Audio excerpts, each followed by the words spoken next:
계속해서 대구 경북 소식입니다. 어제 새벽 포항에서 발생한 지진으로 40명이 다쳤고 이 가운데 5명이 병원에서 치료를 받고 있습니다. 또 승강기 고장과 타일 떨어짐 등 주택과 건물에서 80건의 피해가 났고 포항 지역 학교 47곳과 보경사, 포항역 등 공공건물에서도 벽에 금이 가는 등 130여 건의 재산 피해가 났습니다. 지진으로 흥내 실내체육관과 이재민 대피소에는 57세대 110여 명이 추가로 들어와 190여 세대 400여 명이 머물고 있습니다. 포항과 경주 환경운동연합은 오늘 공동 성명을 내고 어제 발생한 규모 4.6의 지진은 단순 여진이 아니라 새로운 지진에 가깝다며 더 큰 지진에 대비해야 한다고 밝혔습니다. 또 지진에 가장 취약한 원전으로 알려진 월성원전 1, 2, 3, 4호기의 가동 중단과 조기 폐쇄, 월성원전 조밀 건식 저장시설 백지화를 촉구했습니다. 근로자들의 삶의 질을 높이기 위해 시행된 최저임금 인상을 두고 불법과 편법, 꼼수가 판을 치고 있습니다. 낮은 임금과 체불임금 증가 등으로 가뜩이나 어려움을 호소하고 있는 지역 노동계가 단단히 화가 났습니다. 박재영 기자가 보도합니다. 최저임금 시급 7,530원이 시행된 지 1개월. 최저임금 관련 상담이 배 이상 증가하고 있습니다. 근로시간을 일방적으로 단축해 임금 총액을 낮추는 꼼수가 대표적입니다. 근로소득 수준은 떨어지고 있고 그리고 노동 강도는 더 세어지고 있고 이런 상황이다 보니까 일을 하면서 많이 어려움들을 호소하고 계시고 있는 상황입니다.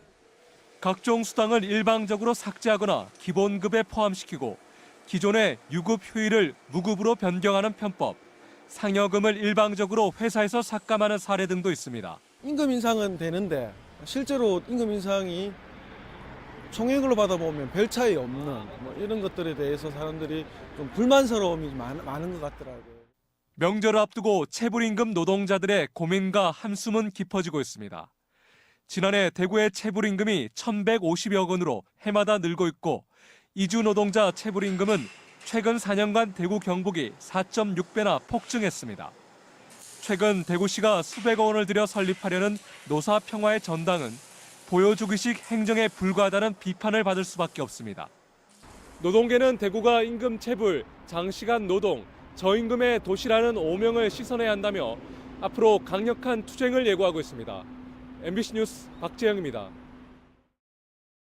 보이스피싱 조직에 가담하는 것처럼 속여 돈을 빼돌린 일당이 잡혔습니다.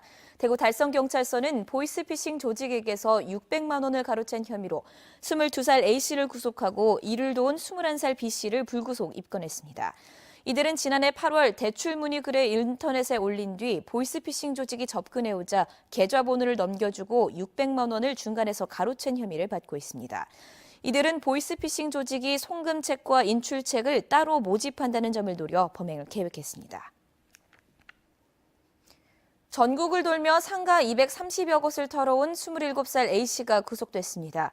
경북지방경찰청 광역수사대는 2013년부터 전국 75개 시군구에서 모두 230여 차례 2억 원가량을 훔친 혐의로 사는 곳이 일정치 않은 A씨를 구속했습니다.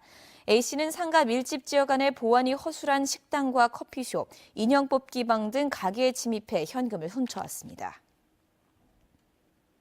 대구 상공회의소가 지역 기업 211개의 설 경기 동향을 물었더니 67%가 지난해보다 어렵다고 답했습니다. 경기가 나빠진 이유로는 73%가 내수 경기 침체와 수요 감소를 꼽았습니다. 업종별로는 섬유업계와 자동차 부품업계가 다른 제조업에 비해 크게 어려워진 것으로 나타났습니다.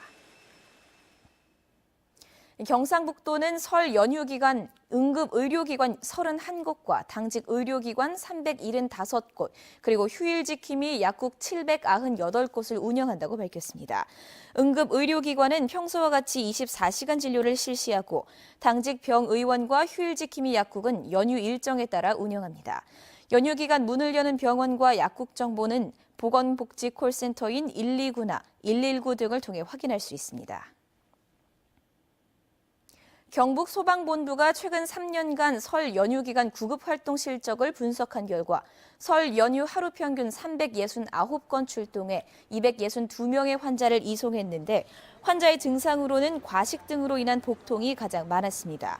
119 구급 서비스 이용 시간대는 오전 8시부터 11시 사이가, 사고 유형은 교통사고가 가장 많았는데 특히 연휴 마지막 날 집중적으로 발생했습니다.